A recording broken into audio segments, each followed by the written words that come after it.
جتنی بھی ایمانیات کی چیزیں ہیں، جب تمہارا اس پر ایمان ہے تو پھر تم دوسرے شخص کو بھی اسی ایمان کی نظر سے دیکھو کہ باہم اخوت کا جو معاملہ ہے وہ بندے کے ایمان پر ہے۔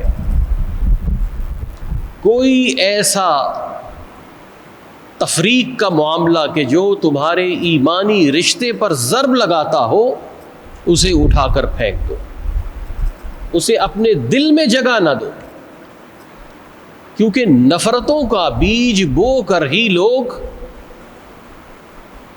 مسلمانوں کی اجتماعی قوت کو تار تار کرتے ہیں، باہم فساد برپا کرتے ہیں، باہم عوام بھولی بھالی ہے۔ کہا جاتا ہے، محاورہ ہے، العوام کالانعام، کہ عوام جو ہے وہ چوپایوں کی طرح ہے، جدھر ہانک دیں ادھر چل پڑتی ہے۔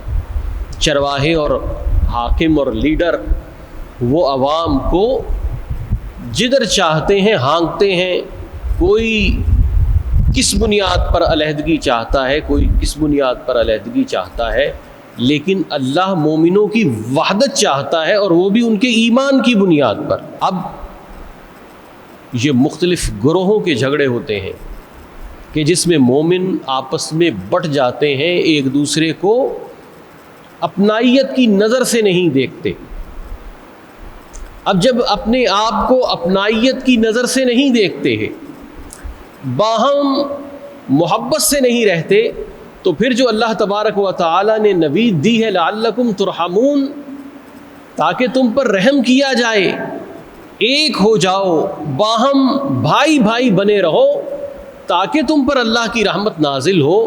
جب ہم آپس میں بٹنے کے اسباب تلاش کرتے ہیں، اکٹھا رہنے کے اسباب نہیں تلاش کرتے، تو ہم اپنے آپ کو اللہ کی رحمت سے دور لے جاتے ہیں۔ اب ایک کہتا ہے نمبر پلیٹ پہ اجرک لگے گا، دوسرا کہتا ہے نہیں، اس کے اوپر میں جھنڈا لگاؤں گا۔ یہ کیا ہے؟ یہ ڈیوائیڈ کرنے کی ساری باتیں، سارے کی ساری جو ایک چیز اسباب رحمت میں سے ہے کہ مومن اکٹھے ہو جائیں، وہ نہیں ہونا، اور ہم اللہ سے جیسے مرضی رحمت کی دعائیں کرتے رہیں۔ اللہ نے فرمایا ہے کہ آپس میں بھائی بھائی بنو گے تو تم پر رحمت ہوگی، لیکن ہم کہتے ہیں کہ نہیں، ہم نے مہاجر بننا ہے، ہم نے سندھی بننا ہے، ہم نے سرائکی بننا ہے، ہم نے پنجابی بننا ہے، ہم نے زبانوں میں تقسیم ہونا ہے۔ اے اللہ ہم پر رحمت کر دے۔ ہم نے ڈویژنز کے اندر اپنے آپ کو ڈیوائیڈ کرنا ہے، لیکن اے اللہ ہم پر رحمت نازل فرما دے۔ تو رحمت کہاں سے آئے گی؟ رحمت کہاں سے آئے گی کہ جس بندھن میں اللہ نے ہمیں باندھا ہے، جو اخوت کا رشتہ اللہ رب العزت نے ہمیں عطا فرمایا ہے، اس رشتے کو تو ہم نے توڑ دیا۔ اب اسی رشتے کی وجہ سے اللہ نے ہم پر رحمت کرنی ہے۔ یعنی یوں سمجھیے کہ اخوت کا کشکول ہے، ایمانی بھائی چارگے کا کشکول ہے کہ جس میں اللہ کی رحمت نازل ہوگی۔ اب ہم نے کشکول ہی توڑ دیا ہے، اب رحمت کس میں نازل ہو؟ ہم نے اپنی ایمانی وحدت کو تار تار کر دیا، پارا پارا کر دیا۔ ایسی صورت میں بتائیے کہ ہم اللہ تبارک و تعالیٰ کی رحمت کے حقدار کیسے ہو سکتے ہیں؟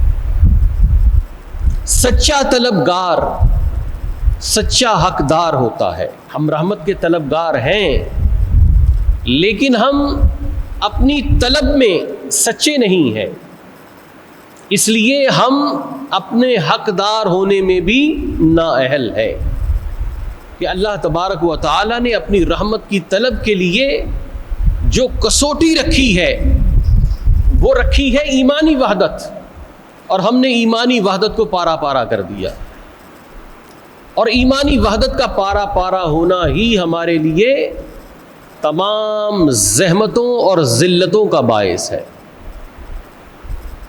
یہ اگست کا مہینہ ہے، اس میں پاکستان آزاد ہوا، پاکستان بنا، پاکستان کو نو آبادیاتی نظام کے اندر ایک آزادی مل گئی. نو آبادیاتی نظام سے آزادی نہیں ملی، نو آبادیاتی نظام میں آزادی مل گئی. یعنی آسمان سے گرا کھجور میں اٹکا، زمین پر ابھی بھی نہیں ہے، لیکن کم از کم آسمان سے تو گرا ہے. اگر اسی میں ہماری ایمانی وحدت ہو جائے تو زمین پر بھی معاملہ آ سکتا ہے. لیکن ہم جس نعرے اور جس جذبے سے ہم آسمان سے گر کے کھجور میں اٹکے ہوئے ہیں، ہم نے وہ جذبہ بھی کھو دیا. کہ وہ کیا تھا؟ پاکستان کا مطلب کیا؟ لا الہ الا اللہ.